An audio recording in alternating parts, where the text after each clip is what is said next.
Welcome in. And if you can't tell, I already have a special guest. I'm so pumped. The madness has started. We are going through the lovely 16 seeds, the playing games that are so much fun to just enjoy. And I got lucky enough to get this guy to come and join me, who has been traveling all over, which is part of the reason we're late. Is he was having issues. He just got to. Is it Orlando, right, Coleman? Yes, Orlando, Florida. So if you haven't already, make sure you're following Coleman Crawley, Sharp Shot Select on TikTok and Twitter. Or do you have an Instagram, or is that you off of that? Yeah, Coleman Crawley 13, I think is what my Instagram is. I'm not sure, but I think it's that. You think? Okay, so yeah. we'll roll with that. But Twitter and TikTok is where I promote all my content. And as usual, I'm Jason Draven, thatFFnerd everywhere, especially on Twitter. If you haven't already, it's going to be a blast. These games have already gone insane. I'm so pumped. I mean, last night we saw 2 play-in games with Texas A&M Corpus Christi make their way through, and then Pittsburgh beating Mississippi State. Man, two more punched. We have 2 more tonight, and Farley Dickinson is just taking it to Texas Southern, 71-50 right now. It's just bananas. With that in mind, Coleman, I have to ask, how have you been? How has your flights been going? Are you getting everywhere okay? Some issues today, but outside of that. Yeah, no flights, actually. I haven't taken a single flight on this whole venture. This has all been done by my trusty steed. I call her LaFonda the Honda. But she is taking care of business and gotten me from point A to B every time successfully. I will admit that this journey has worn on me a little bit. I'm definitely a little physically and mentally exhausted, but we're at the biggest time of the year. I got to shove that away and focus on what lies ahead. Yeah, and I mean, like you said, you've been going everywhere, seeing all these teams. I know that you're really upset that you're not seeing Colgate right now, because that was the team that you kind of promised, and I get it, man. Yes. They're just playing out of their minds. So they also have a really tough draw, but they could get away with it. Yes. But so we'll just start getting to the brackets. I'll let you kind of lead, because I want to know what the teams that you've seen so far. So, right. Wherever you want to go with that, I'm looking, Texas A&M Corpus Christi, or... Yeah, we can just start region by region. So just to tell your viewers, I have seen, I guess there's a couple exceptions to this, some mid-major conferences, like I've seen Memphis, I've seen Houston, but outside of that, primarily focusing on the 12 to 16 seeds. Unfortunately, I never got out west, just too much land, not enough schools. A lot of driving, yeah. Yes, wouldn't have been cost effective for me. So I missed all of the 14 seeds except Kennesaw. I've seen SEMO, but obviously they got eliminated. So now the only 16 seed remaining I've seen is Howard. And then I didn't get to Louisiana. I thought Marshall would win that conference. But everyone outside of that, from the 12 to 16 seeds I've seen. So, yeah, if we just want to start in the top left and kind of go region by region with those Cinderellas, I could do that. All right, so let's see here. Let's go with Texas A&M Corpus Christi. I just don't trust that one at all. So Alabama definitely has that. Then we go West Virginia, Maryland, So how about Charleston? Yeah, probably the first one. Yeah, absolutely. So Charleston, I've seen 3 times. To be honest, I watched 2 poor performances. I watched them lose on the road with about a 7-point lead, 5 minutes to go to Drexel. I watched them in the conference championship game, trail by 8 with 6.5 to go to UNC Wilmington. Fought back, obviously got that win to punch their ticket to the tournament. And then I watched them at home drum UNC Wilmington by 32 points. So I've seen about the best this team can play, and I've seen about the worst that they can play. They are constructed with 4 of their 5 leading scorers are 6'4" or smaller guards. And to be honest, I think that height's exaggerated. I swear the guy they listed 6'4", Dalton Boland, their leading scorer, he's 6'2". So they are definitely a very small guard-oriented team. They got a nice big man inside named Ante Brozovic, a lefty that is really good in the pick and roll, specifically when he's rolling left. Loves to spin baseline, left baby hook. Has a nice finish. Another 6'7" guy, Ben Burnham. So the reason I mentioned those 6 guys average between 9 points to 12.3 points per game. So this is a very balanced scoring team. That can be a really good thing. It can also be a bad thing. When they're playing great, boy, is it really fun to watch. They shoot a lot of threes, and they play a really high-paced, fast-tempo type of game, pretty balanced offensively and defensively. But when they're struggling to score, when they haven't scored for 3 or 4 straight possessions, it starts to turn into, all right, is it my turn? Is it your turn? They don't have a go-to guy to turn to. So I've seen them go on droughts from time to time. This is a ferocious rebounding team for as small as they are, top 10 in the country in offensive rebounding efficiency. Part of me wonders if that's just because, they're playing in the CAA. You get a lot of boards against Stony Brook and Elon and Monmouth and teams like that. I don't know how they'll do against bigger competition, but for being small, they board really, really well. I think this is a tough draw for them, though, playing San Diego State. San Diego State, top 10 in the country in KenPom defensive efficiency. Not a great scoring team at time. We've watched them win games in the 40s before, mid-40s. So perhaps Charleston could outscore them. I think Charleston's going to cover because San Diego State can win a lot of close games, but I've got San Diego State winning this one. Yeah, and I agree. I mean, they have a talented shooter in Matt Bradley, who is really their go-to guy. But since, oh my gosh, now I can't think of his name. Their head coach took over in 2017. Pat Kelsey. Yes, thank you. They have the 8th best winning percentage, and just blows me away that's even an option. So, it's a pretty impressive feat that he's just been rolling through all of that, and absolutely, the program has been set up so nicely with ever since Fisher left, and it's just been continue to roll and have that defensive portion of their game that's just so solid. So yeah, it really is just a poor draw for Charleston. That was one of the things that I was worried about because this is going to be a close game. I doubt I don't know what the over under is on it, but I would guess I'm probably going to take the under.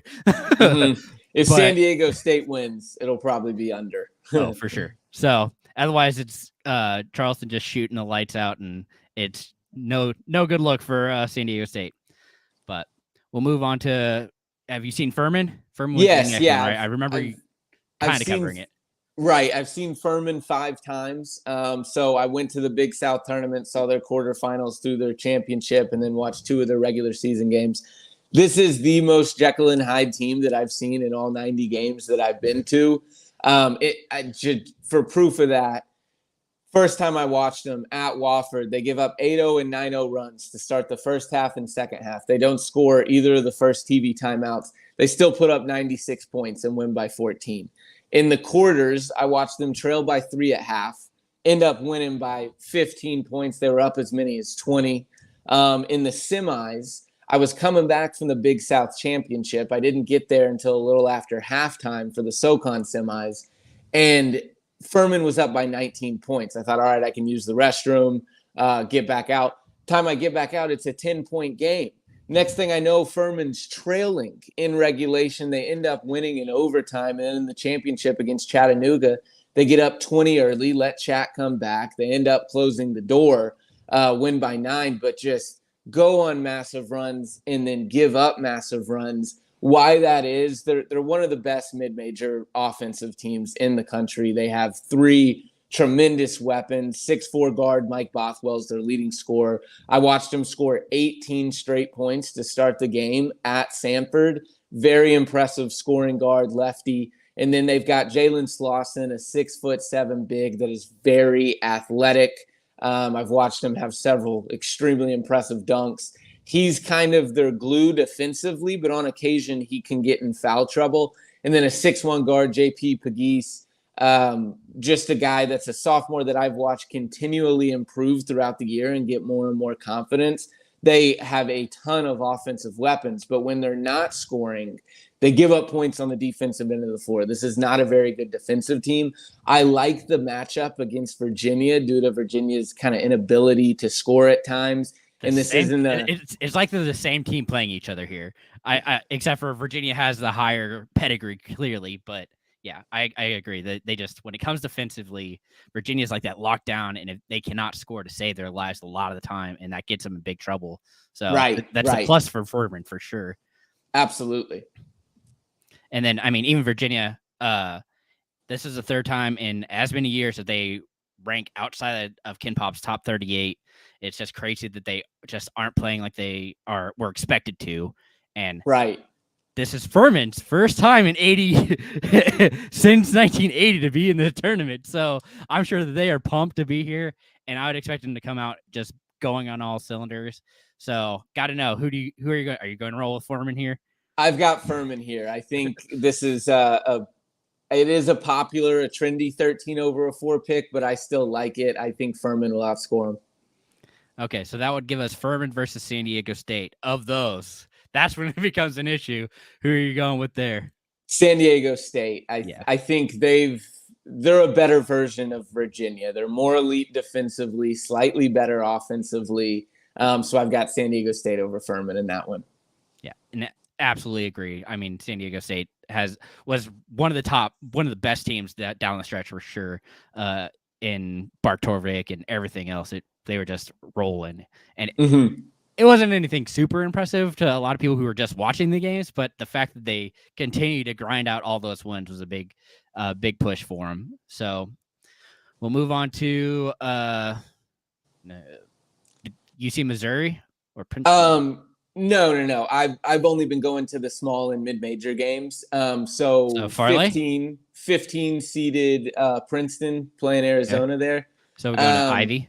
Nice. Yes, yeah. So Princeton, I don't think they really stand a chance in this game. Now, if they do, it's because they shoot it really well. They're top 15 in the country in 3-point percentage, also a pretty good defensive rebounding team.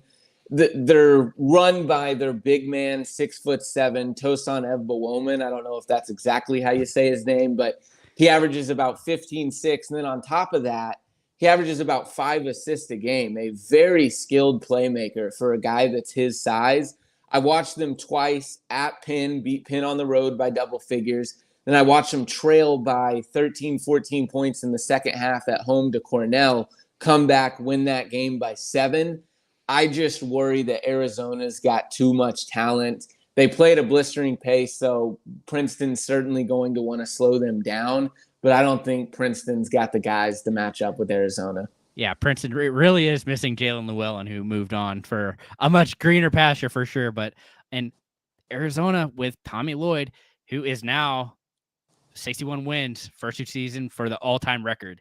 Just blows me away that in 2 seasons he has 61 wins already. It's just mind-blowing. And incredible start for him at Zona. Well, having all that time with Mark Few is really just kind of catapulted himself up. And to make things even worse for Princeton is they have to travel over 2,500 miles to get to where they're playing. And that doesn't help. Definitely isn't ideal. So I'm going to go to a team that I've saw, and I'm pretty sure you went to see as well, and that's Memphis versus Florida Atlantic. Florida Atlantic's actually coming to the AAC next year. They're moving from Conference USA, and Memphis just won the AAC's first ever, or I guess they're keeping it in because they beat Houston, but it's the first time in 5 years that Houston's lost, and that's been a pretty big upset. Now it's without Sasser. So, but right. The other cool thing about them is Kendrick Davis and DeAndre Williams are highest scoring duo in the tournament, 39.9 points per game.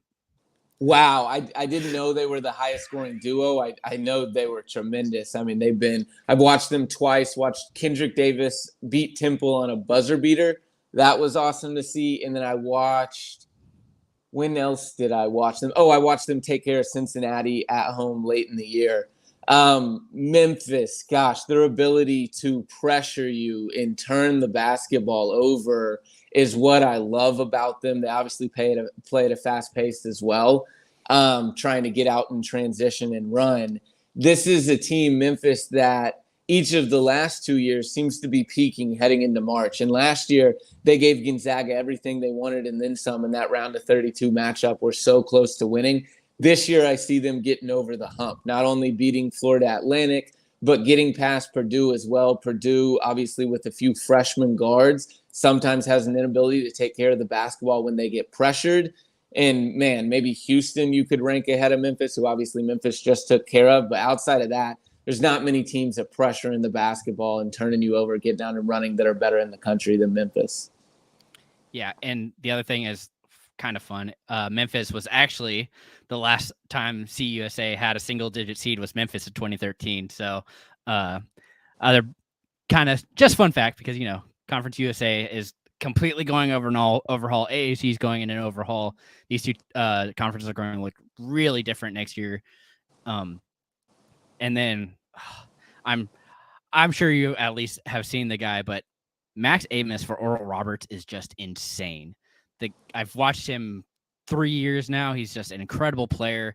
You're actually, sorry, I guess I should have led with this. You're actually from Oklahoma, right? Correct. Yeah, grew up about 45 minutes from ORU, so definitely a local team for me. Them in Tulsa. Although I grew up obviously an OU fan. Bigger school football, all that. But ORU, brutal draw with Duke. Not only for Duke seeming to be playing their best basketball at the right time, but just the size that Duke has, their rebounding ability, Filipowski, Lively, those guys. I don't see ORU pulling off this upset. Now, they're absolutely more than capable. I watched this team once host North Dakota State, saw them get up about 20 points within 10 minutes, thought, wow, this team is way better than the 1-2 punch with O'Banner and Abesmith because the role guys have stepped up and they can all shoot it. But then I watched them play terrible basketball about the next 15 minutes. They're so reliant on the three-point shot that it makes them easy to go on big runs or big droughts.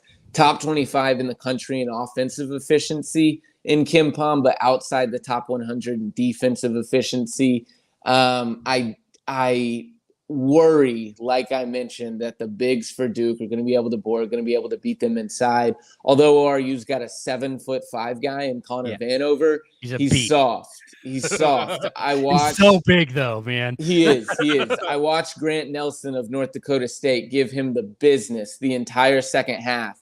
Once Grant Nelson realized he could go into his body and create enough separation that it made, his outstretched hands not as big of an issue because he's knocking him back with that contact. I think Duke's bigs could do the same. ORU takes care of it really well. First in the country in few turnovers, top 10 in free throw shooting, top 20 in both 3-point percentage and high frequency 3-point, taking, obviously the majority of their shots from three. So if they can shoot well, which they're more than capable of, they stand a chance, but that's what they're going to have to do to beat Duke. Yeah. Or Roberts shoots 29 3-pointers a game. It's bananas. And they've scored over 90 points 11 times this season. So it's been impressive. And they're also 7th in Bart Torvik in field goal percentage. So if they could step up defensively, that'd be great. On the other half of that ball, though, we have Duke, who this is their lowest seed since 2007, and at that point they lost to VCU. And man, it's 3 of the last 4 teams for the ACC tournament has lost their first round game, who've won their conference tournament and then came here and lost. That it's some negative juju for them, but if Oral Roberts can shoot the ball, they'll be lethal. But that's really what it comes down to for ORU for sure. And so, absolutely. Oh man, just brutal. I guess the next one I want to talk about is Vermont. Yes, yeah. That's a team I've been super impressed with. John Becker has the 16th best winning percentage in all of college basketball since he's been there, and he joined in 2011. So it's been 12 years now. That's a pretty impressive feat to be number 16. Yes, yeah. I watched this Vermont team early in the year, so I haven't seen them in the last couple of months, but I saw them in January. Beat UMBC on the road by 13.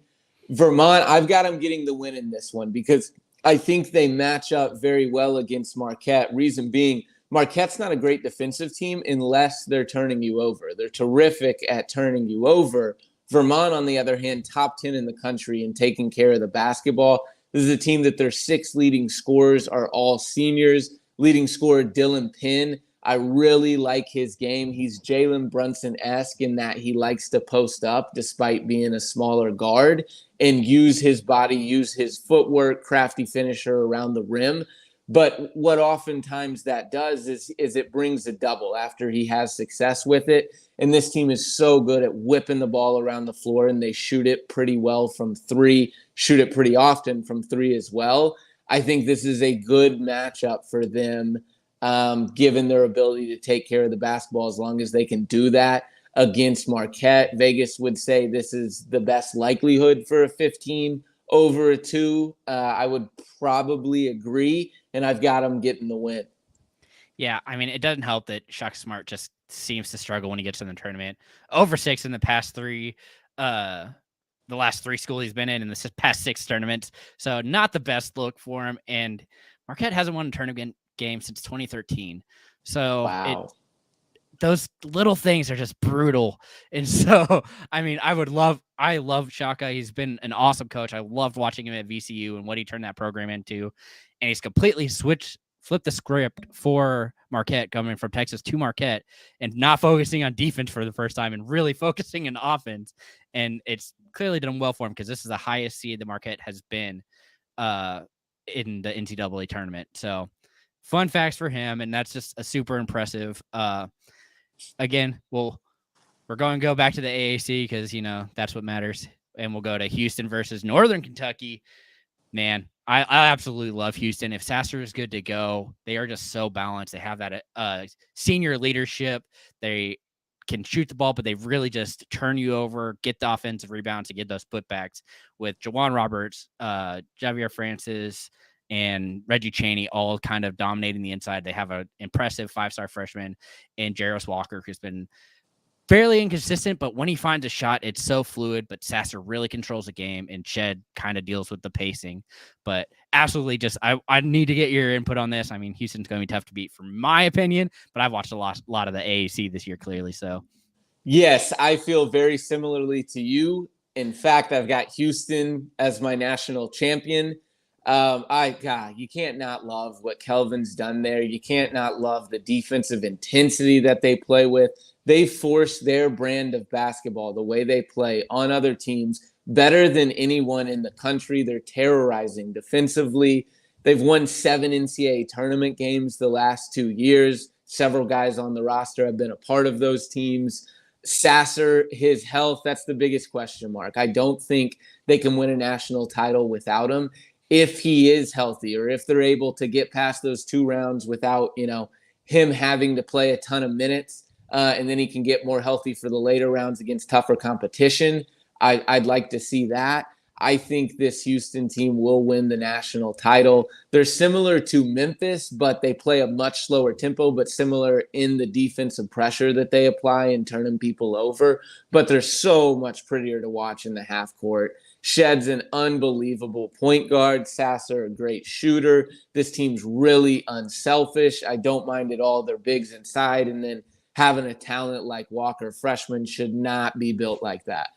Yeah, he's just incredible. I've loved watching him all year. I mean, and this is actually the second time Houston has been a number 1 seed, and the last time was Drexler and Olajuwon in 1983. Pretty awesome story for them. If they can get back to that, I would be absolutely just ecstatic for them. And I'm really pulling for that team because last season in the AAC, before they moved to the Big 12 and go on to bigger and better things, but man, it's been so much fun to watch them.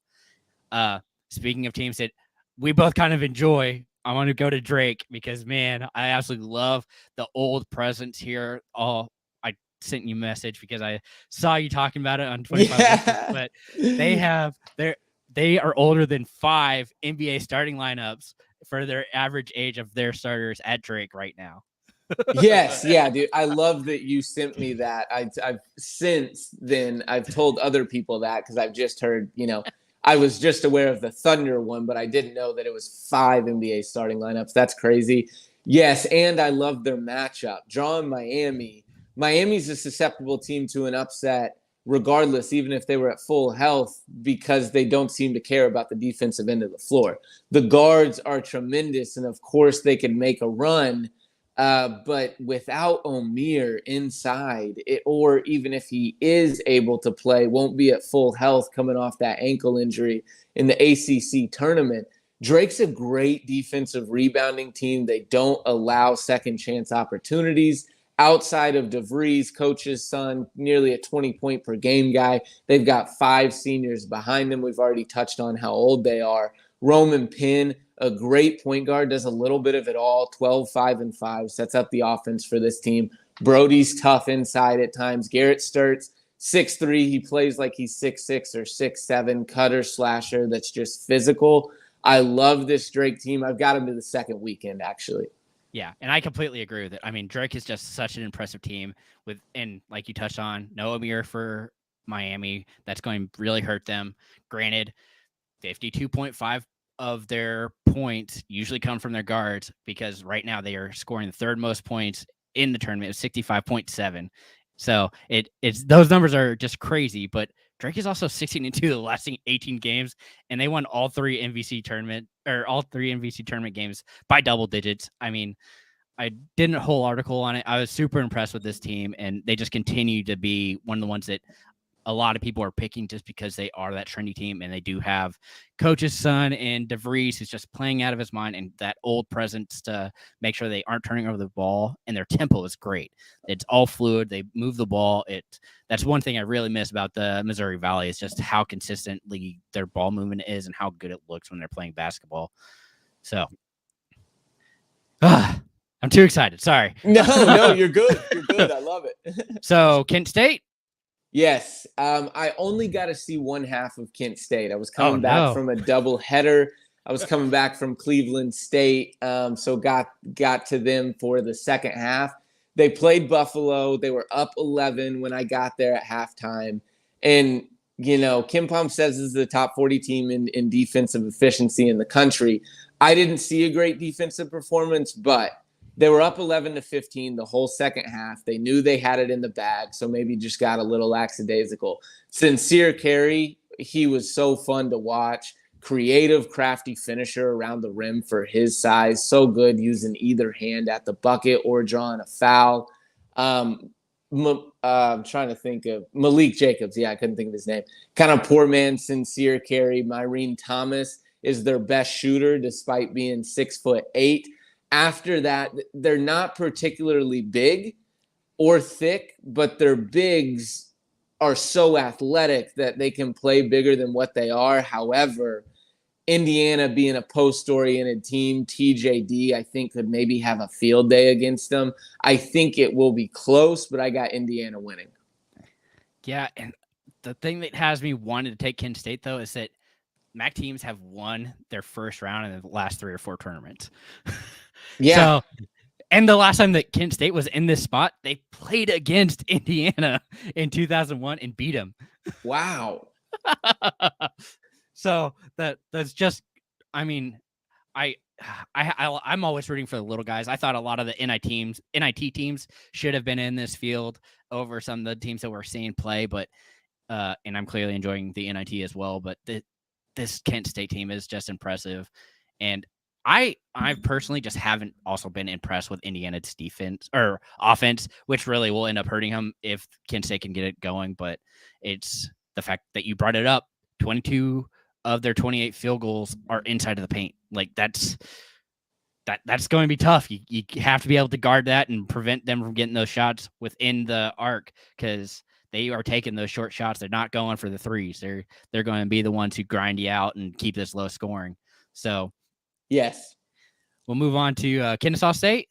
Yes, yeah, I saw Kennesaw one time in the quarters of the ASUN tournament at home. Played Queens. They seemed tense. They seemed nervous. They knew what was at stake. They had lost to Queens less than 2 weeks before and got a big win just before that against Liberty. So maybe that was a hangover loss. But I don't think this team talent-wise has enough to stay with Xavier. I think Xavier is going to simply outscore him. Xavier, great offensively. But this is the best story going in college basketball. A 1-win team 3 years ago, a 5-win team 2 years ago. Each of their 4 leading scorers were a part of that 5-win team. Terrell Burden, one of those guys, was a part of the 1-win team. So I feel like they're what college basketball is about: redemption, perseverance. I love their story so much. Would love if they get a win, but I don't see it happening. Yeah, and I mean, you touched on it a little bit. But this is the first time, or Kennesaw State's first time making a tournament appearance, and it's actually the only one this year that's making its first appearance in the NCAA tournament. So we'll have to move to your guys now because we're going to Des Moines here and checking out the team named after toothpaste and Colgate here. Best 3-point shooting team in the nation. So it's a pretty impressive team for sure. I'd love to hear your breakdown on them, and especially in this matchup, because it's interesting to at least hear for sure, because Texas is 1-11 against the spread in the last 9 NCAA tournaments. So, wow. And hasn't Didn't made know the Sweet that. 16 since 2008.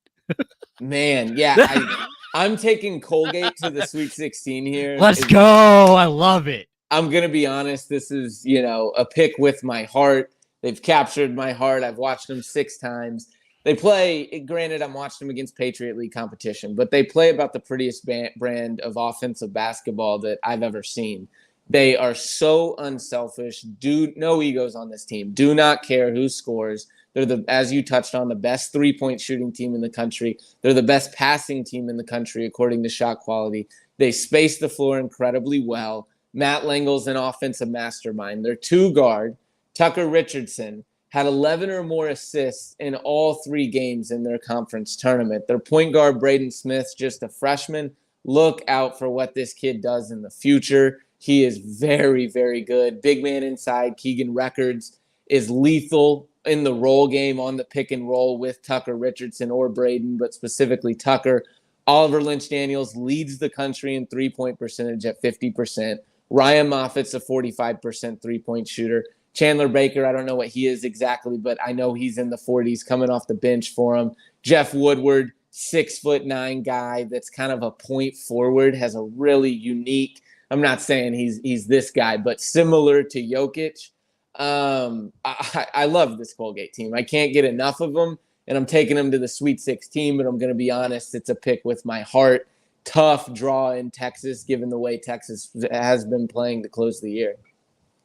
Yeah, and I mean, it's hard not to just root for Colgate here, even though Texas just won the Big 12. It's going to be tough for them.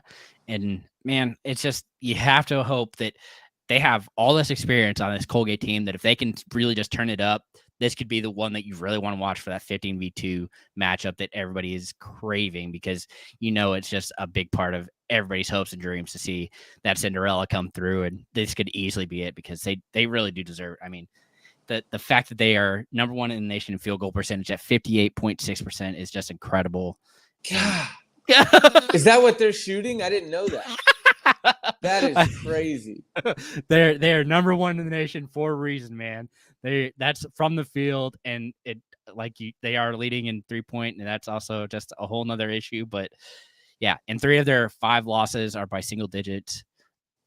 So if Colgate can keep this close, it could be a big issue for Texas. I mean, it's going to be fun for sure. I agree. VCU? Yes, yeah. Moving on now. Yeah. VCU, I've watched them 6 times, so I feel like I got a pretty good feel on VCU. I also watched Colgate 6 times. So VCU defensively, yes, defensively, that's their calling card. They're top 20 in the country in KenPom defensive efficiency. They are so good at turning you over, and then they've got great athletes that are skilled finishers in transition. And then they're top 10 in the country in high free throw rate. So if they're not finishing, they're probably drawing a foul. I watched this team go on big runs in nearly every game I've seen them, but they do it completely differently than Furman. As I touched on, it's in turning you over and getting in transition. I watched them down 14 at the half to Dayton in UD Arena, down 7 after the last TV timeout, come back and win that game in regulation. Just terrorized Dayton late, their guards turned the basketball over. VCU went on a run, won that game in UD Arena. I watched them trail by 1 with a minute to go in the half against UMass at home. They won. Watched them against, Dayton in that title game. They were down 11 in the second half. They won the title by 12. So that's proof of the runs that they can go on when they're turning you over. Now, when you slow them down, if you do take care of the basketball against them, they are a bad half-court offensive team, to be honest. So it's going to be reliant on them turning St. Mary's over. St. Mary's would be a team KenPom, other predictive metrics would consider as underseeded. I still have VCU pulling this one off and getting the win. Yeah, these two, this is pretty much the same style of basketball for me. St. Mary's and VCU are very much going through one guy. It's Ace Baldwin for VCU, and it's right now Logan Johnson, who's just been playing out of his mind. He's leading his team in points, assists, and steals, just like Ace is for his. And in his last 8 games, he has scored 22.6 points on average. So that he's playing very well, but if they can slow that down and really lock him down, I mean, we've already dealt a lot with St. Mary's team and being just incredible play, but this is a great matchup. This is probably the one that a lot of people are going to be watching just because this is going to be a grind. You're not going to see any team just explode and score a huge amount in this game. I would be surprised if they have a very high over-under. No, this will probably be in the 50s. St. Mary's playing at the tempo they do. They're probably going to even want to exaggerate that just so VCU doesn't get out in transition and running on them. Yes, this will be a low-scoring slugfest. Yeah, so definitely fun. And, I mean, I guess I kind of want to come back and touch base on some of the stuff that we've lightly talked about and include so the over-under for San Diego State is 141.5. So if San Diego State is going to win that game, they are going to over Charleston right now. It's 141.5. I'm shocked it's that high. That's crazy. So I'm guessing that a lot of people are going to say that Charleston's winning in that then. So I'm taking the under there. Furman's 5.5 plus 5.5. So again, another good bet there. I like Furman that as well. Vermont's 10.5 point dogs right now. VCU over unders 121.5. That's more along the lines of what I was looking at for what we're talking about. Because man, that's going to be a low game. Yes, yeah.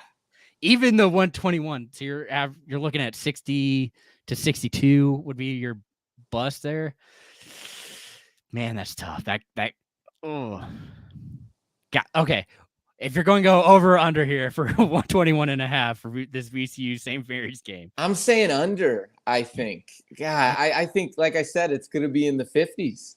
Yeah, I mean, it's so close. That's a really good line, but I'm going to have to agree that unless one of these teams just absolutely blows up, it's going to be impossible.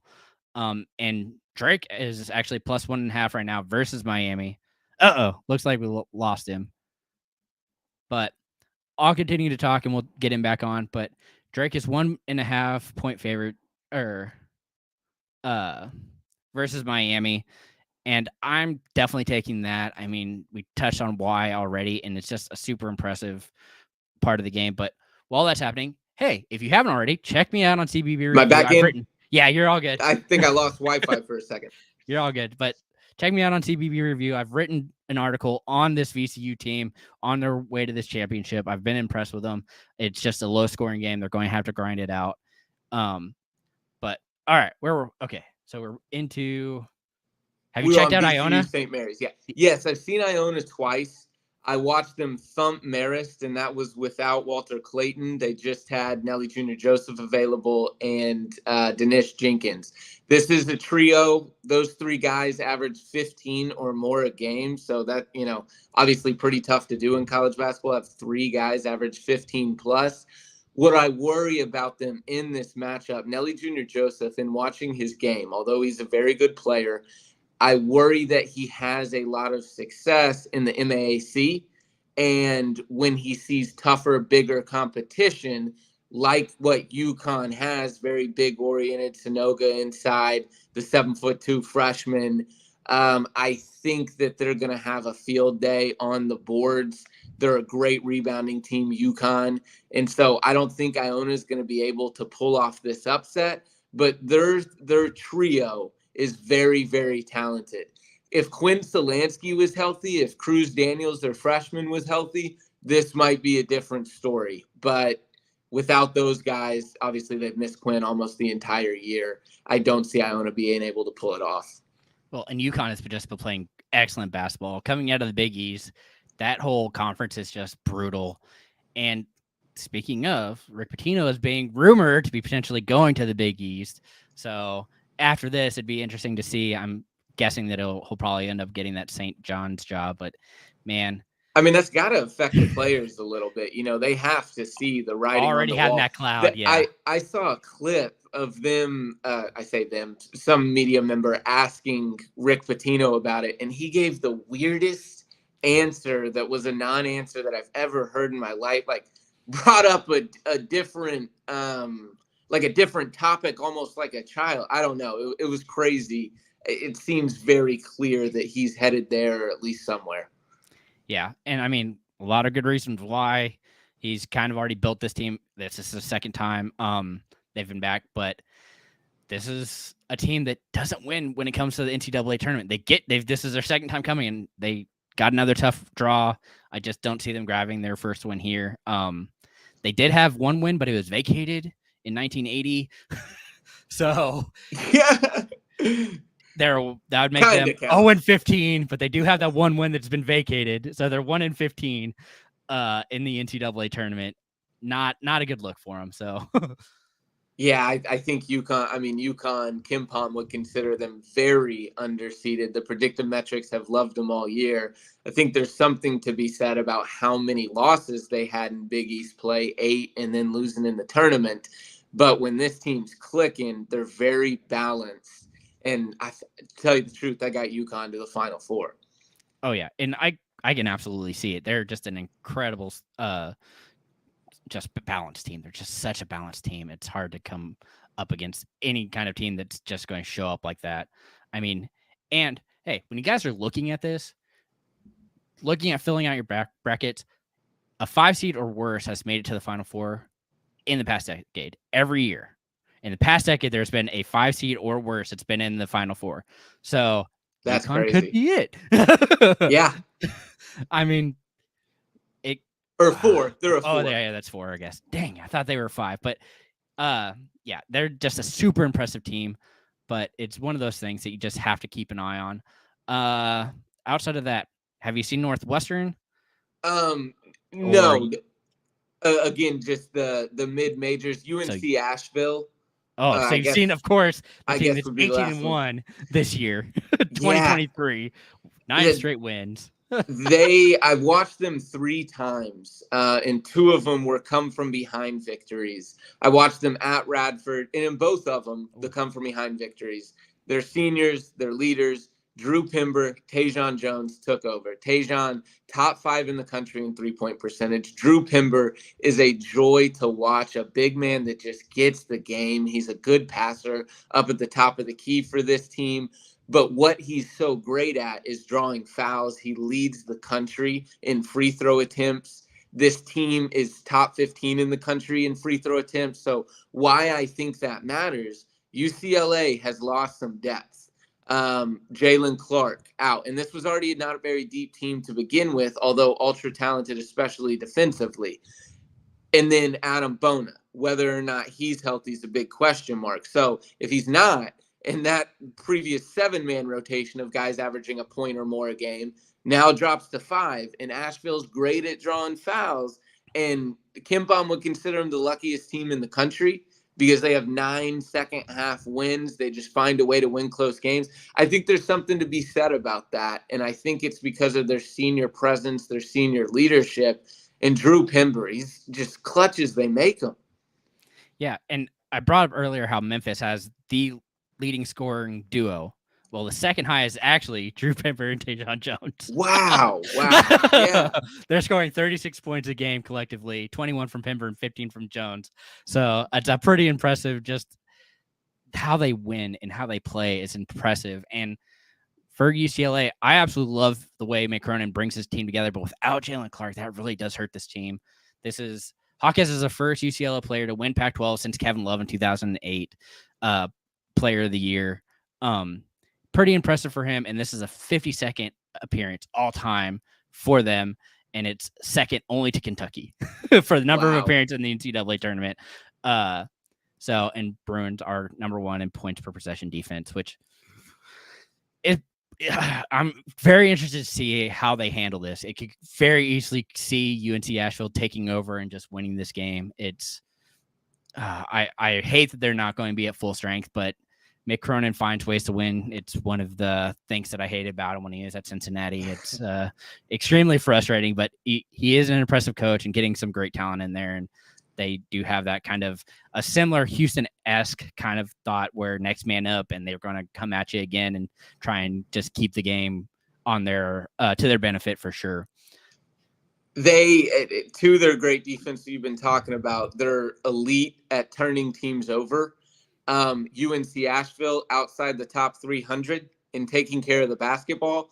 So I definitely worry about that. But I do love, conversely, what I mentioned, them being great at drawing fouls, UCLA losing depth. So it could go one of two ways. UCLA could just flat out talent them, turn them over, run them out of the gym. But if they let Asheville hang around, Asheville finds a way to win basketball games. All right, so touch on, I think, all the teams that you've seen. I have to know, who is your favorite to just upset people in the first round? Upset people in the first round. Drake is my favorite. I love their matchup, especially if, with O'Meara not at full health. So I would say Drake, and Vegas would agree. I mean, just 1.5 point. You said 1.5 point dogs now? It was 2.5. Yeah. Wow. So it's 1.5, man. It keeps dropping. So that's just so tough. I mean, I absolutely love it. And I mean, on that same note, that got to kind of ask, you've been looking for it. Who is your Cinderella? Have you found him? Well, again, this pick was with my heart, but I have to go with Colgate. And given their experience in the NCAA tournament, the last 2 years, they've made it 6 guys for this team were in the rotation of each of those last 2 teams. 3 of them were starters. Arkansas, they had a 14-point lead against. Ended up melting down. Wisconsin, they led for essentially 30 minutes. Then they go on a 7-minute scoring drought, lose by 7. Still kept it to single digits with that 7-minute drought from the 10-minute mark to the 3-minute mark. I think this is the year they get over the hump. They felt what it's like, to fall short. I think this time they do it. So this is going to be the, what was it, St. Peter's from last year, the Peacocks? ORU of 2 years ago, yes. And there's a bet out there, plus 200 or plus 210 for a 15 seed to win. I think that's great odds. I love Asheville's chances if things break the right way and somehow they can take care of the basketball. I love Vermont's chances, and I like Colgate's chances. Yeah, I mean, that seems like a pretty good bet. Well, you've already kind of touched it. Is there a bet that you're just absolutely chasing in this NCAA tournament that will blow people's socks off? No, to be honest, I'm just going to pick every single game, same unit on every single game, just to have a ball with it. But I haven't really looked at too many bets. That's just one someone messaged me about because I was high on the 15 seeds. I've got 2 of them winning. I mean, they go 2-2 against the 2s. That'd be crazy. But I don't. I'll just be betting on each game. Yeah, and I mean, you kind of have to. It's now that it's getting more and more legalized, you want to be able to do that and enjoy and really feel like you have skin in the game to make it even more fun for you. So you've been all over. I want to know, where was the place that you, got the warmest reception? So we'll start with one. Where's the place that you got the warmest reception for your visit? Did they know you're coming? How did that all work out? Yeah, Liberty. Liberty's been the warmest reception. And I went to their NIT game last night. So watched them beat Villanova. It was so weird seeing Villanova play on the road in the NIT. I mean, 2 national titles, the last 6 tournaments, Final Four the year before. And it was so weird about it is seeing so many of the guys that we saw in the Final Four last year. It's like, man, how did this not work out, Kyle Neptune? But Liberty was the warmest reception. They've hooked me up like crazy, gave me a facilities tour, courtside tickets every time I've been there, took me out to dinner one time. I mean, I can't beat what they've done for me. Yeah, definitely sounds like a blast, and definitely sounds like you're having a lot of fun. So, yes, sir. Of all the places you've been, what's your favorite home environment? Dayton. Oh, baby. Okay. I didn't think I was going to be able to get there. There were about 10 mid-majors that I had marked off just because I thought that I'm not going to be able to get down low because it's too well attended and I can't get the content that I need to get. But they reached out to me, really wanted me to come, let me sit right in the front of the student section, or stand, I guess. They stand the whole game right in front of the student section. And how that town supports basketball, they of course deserve the first four there. It's just so neat. I mean, they aren't, obviously they've had good history in the past, but it's not like they're a perennial power, right? I mean, haven't made the NCAA tournament in a while. Granted, 2020, such a shame. They had that, didn't get a play in the NCAA tournament, would have been a 1 or 2 seed. But Dayton was the best environment that I've been a part of. Actually, I went to Cameron. I mean, Cameron indoor. So that's the only non-mid-major game I've gone to. I got offered and I couldn't say no. That place is special. Yeah, I mean, that definitely would be. I mean, those are definitely places that are just kind of historic, I guess, if you want to call it that. I mean, Dayton has been a team that's been a mid-major powerhouse for sure.